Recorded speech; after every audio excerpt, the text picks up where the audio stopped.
Catch your spam.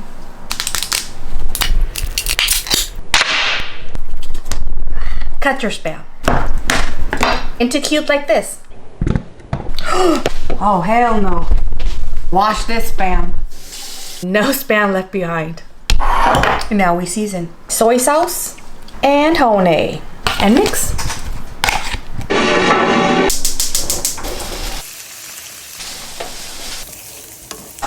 Let's assemble. I got some leftover rice.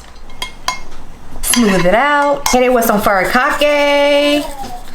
Our seared spam. Some Japanese mayo. And you guessed it, sriracha. I'm gonna bake mine in the oven because my rice is cold. She's ready.